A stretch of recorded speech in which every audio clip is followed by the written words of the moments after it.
Bonjour. Fraude, cybersécurité et rançongiciel.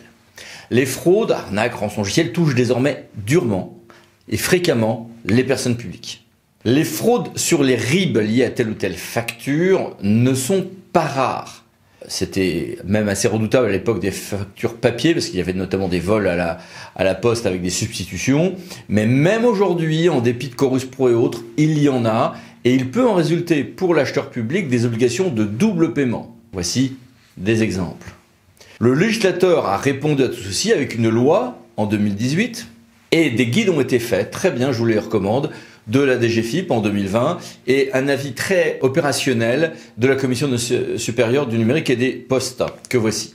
Il y a eu récemment un grand nombre de rançongiciels et même des cas où des élus ont payé de leur poche la rançon en bitcoin.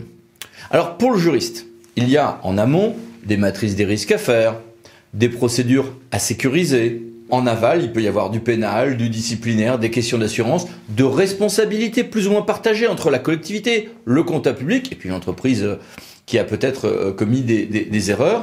Sur tout ceci, d'un point de vue opérationnel, y compris un peu extra-juridique, des questions. Monsieur Sébastien Topiak, bonjour. Bonjour à tous. Et merci d'être avec nous. Monsieur Topiak, cybersécurité, quelle stratégie, quelle organisation, quel conseil? Premièrement, accepter d'externaliser à un tiers cette prestation. Aujourd'hui, de nombreuses sociétés se sont spécialisées sur ce sujet avec beaucoup d'expertise et surtout d'actualisation de leurs process, méthodologies et outils. Deuxièmement, recourir à des experts reconnus, comme les sociétés aujourd'hui labellisées experts cyber, label reconnu par l'État français et délivré par l'AFNOR. Troisième point, avoir une approche à la fois préventive et corrective. On sait que de nombreuses cyberattaques sont liées à des défauts de formation ou de sensibilisation.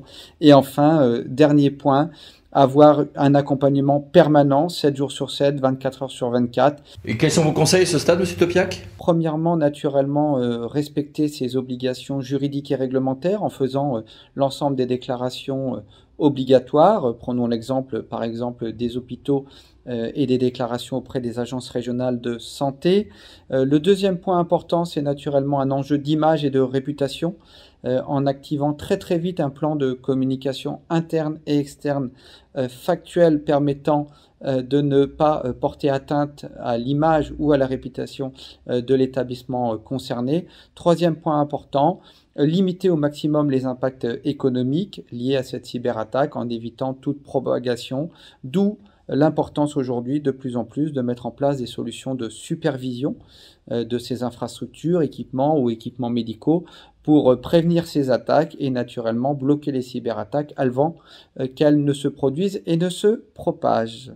Eh bien merci, au revoir. Merci et au revoir. Et merci à vous. À bientôt pour une nouvelle vidéo, le samedi juridique, parlant d'associés pour VK. Pensez à vous abonner. Merci, au revoir.